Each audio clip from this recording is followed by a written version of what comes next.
I need some help. Do I smell some trigger punching? You do. You don't want the head of this release to move more than 1 millimeter in space. So just add more pressure on your thumb, single digit manipulation. Remember, your watch this turner's got to elevate. As long as I do everything right, it's gonna go in the middle. Absolutely. Nice.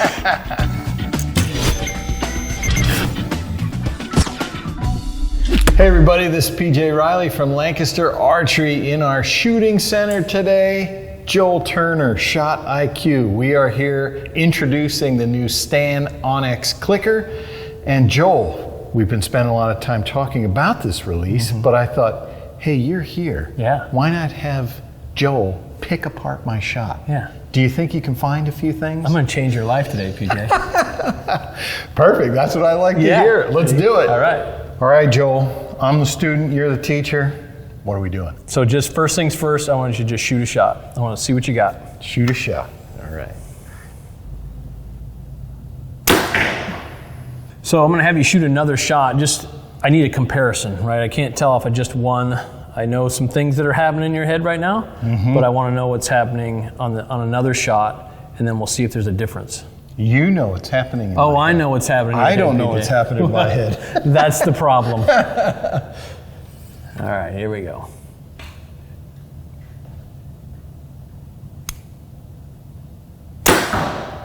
Okay, so that was probably better timing, but it's different. Yes. Right? The first one was longer. Yes. The second one, not quite as long. Second one I would say would be better timing, but when you're thinking about a release aid, you got to figure out what's the actual movement that makes the trigger fire.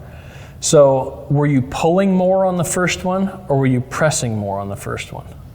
Probably pulling more. So Definitely pulling more. when you think about releases, like if you were to do this on a hinge has to rotate for it to go off, but people will pull on them and not rotate them, so therefore that shot would take longer, and you've changed the pressures in the bow. So let me see your release real quick. Anytime you're thinking about release aid movement, you don't want the head of this release to move more than 1 millimeter in space. So you got to do whatever movement it is that actually activates the trigger. So in this STAN Onnex Clicker, if you pull on it, it's going to feel like a normal release, but the pull can be an inconsistency. The beautiful thing about this is you've already set up the motor program to the click. So just add more pressure on your thumb, single digit manipulation, and then things will get more accurate for you. I gotcha.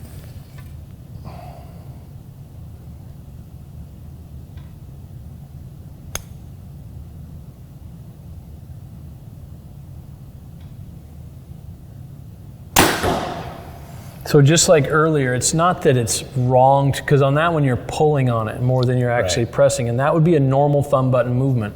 But that's where the inconsistency lies, right? How much do you preload it as opposed to how much do you have to pull on it? Right. All those inconsistencies. So that shot took longer because we're moving the trigger in a direction that doesn't actually make it go off. You're just adding pressure to the bow instead of actually moving the trigger in the direction it needs to go.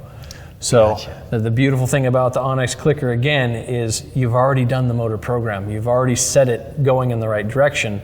Just do the same motor program, right? It needs to go up, not back. Gotcha. Okay, here we go. So pressing up versus pulling back. Right. Okay. So what is the specific direction of the trigger system that makes it fire? We got to know that first, and then make sure that we're doing that specific thing. And that's the beauty of this Onnex Clicker, is that you get to do the motor program to set it up. So you know exactly what direction it needs to go, and then you just do the same direction with the same motor program again after the click, and it makes a clean break. So your timing consistency can get way better.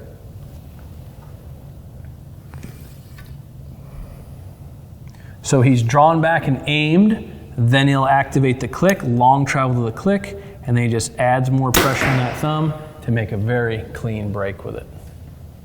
That definitely felt smoother. Yeah. So talk about, like, what does this do for your mind in your shot? Because you claim that it makes you more calm, but explain that a bit. So the click, especially, I'm comfortable with a click from a hinge. With a thumb button, I'm going to say I was always not sure of when it was going to go off. So my shot timing would be off. I could get off 3 really good shots and then there'd be one that would go crazy. But with this, with the click, like you said, I get it to where I know it needs to go. So I know it's not going to go off accidentally. I have the click saying, okay, and then just keep continuing with that. So I feel more comfortable with the bow. I'm not worried about it going off too fast or taking too long. Yeah, there's lots of science behind what the click does, but it does take away a lot of the anxiety in the aim, right? Right. So now we're able to aim, and then we make a conscious movement to the click. The click should never happen by accident. You make a conscious movement to the click, use the click as you closing the door on the aiming room, right? You're stepping out of that room now, and the click is the sound of the door shutting behind you. You don't have any control of what goes on in the aiming room anyways. You don't need to be in that room. So just draw back and aim, then move smoothly to the click, then make a decision like here I go, and then we talk ourselves through that. Because a very profound statement a buddy of mine, Ben Mayer, told me a few weeks ago when I was in New Zealand is thoughts aren't thinking. It was a very profound statement because it's true in everything that we do. Most archers are shooting with thoughts. They're thinking about their aim, they're thinking about when's this thing gonna go off, or their thoughts are somewhere, but they're not actually thinking, right? Thoughts are what you hear, thinking is what you say. So if you need to concentrate on this movement, especially the movement after the click, you got to talk yourself through it. And that's how you get this very consistent mind, very consistent timing in the highest of stress events. Because you know exactly what you're going to say during your high stress event, and that's going to channel that concentration into that movement. And this, having that long travel click, pulls the conscious mind into it. Because you have to actually move to it. Now you're thinking about this instead of having thoughts about your aiming. Gotcha. Much more powerful shot. So what I look for in these thumb button releases, or any release, you see this white spot? That's the blood leaving the capillary beds, and you'll see that it grows just slightly. That's what I'm looking for. That's how I gauge their rate of movement. As long as the rate of movement is closed loop, meaning slow enough you could stop it, then you're good to go. Right? But we're looking for that white space in your thumb to just increase at a very consistent, slow rate. That's what I'm looking for. Again, I'm looking for the blood to leave the capillary bed. See the white space starts there, and then it's very difficult to see. I could feel something wasn't right. Okay, so you're having thoughts. I was having thoughts. But you were not thinking. And then I was trying to fix them. So if you find but fix it in a very specific way. Here I go is always the giant reset button. So if you're shooting and you're having thoughts like, oh my gosh, I'm shaky, or oh my God, it's a 9x9, right? Those are thoughts. They need to be overridden with thinking. The first strike of the thinking sword is always here I go. That's what preps the mind. So I can be in the middle of it and fix recalibrate. Because I mean, if you're in Vegas and you don't have time to let down, what are you going to do? You have to fight. You're not going to let down on the buck of a lifetime. You just finally got the full draw without him seeing you. You have to know how to fight. All right. The first strike of every fight is always here I go. Okay. Increase the presence with a decision. That's how you do it.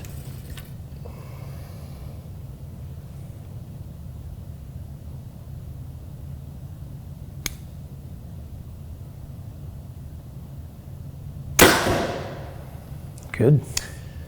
It was a little longer than I wanted to, but it went in the X. So do I care that it went in the X, or do I care more about it went a little longer? If it went a little longer, just blueprint that. What was I thinking about after here I go? So if you notice there was a little shake in there. So if your mind went to the shake, you had to pull it out of the shake with here I go. Okay, so if you start shaking and you're like, oh my gosh, I'm shaky, that's a thought. So I shake, but it doesn't bother me. Good. Shaking doesn't matter. I know I'm shaking, but like I said, I am able to get past that. I'm like, hey, as long as I do everything right, it's going to go in the middle. Absolutely. Usually I don't, but when I do, it works. Yeah. Right. All right. When we're talking about concentration and thinking and all those things, you're going to have thoughts, right? You're going to have, I mean, this might be for a 660, it might be for $50,000. Of course, you're going to have thoughts during your shot, but your thinking, again, what you say has to be louder than what you hear. So you have to be the loudest one in the room in this shot. So you're thinking, if you're using go or whatever you're using to direct your concentration, has got to be the loudest thing in the room. Gotcha. So I should not be focusing on Joel Turner is standing here watching me shoot right now. Right. I should be thinking. You should be using squeeze is what I'm saying. You should be using me for determination. Okay. Like, watch this, Turner. Right? Yes. This is what you're using me. You're using stress. That's the key to it. Got it. Don't mind me, PJ. Remember, your watch this Turner's got to elevate.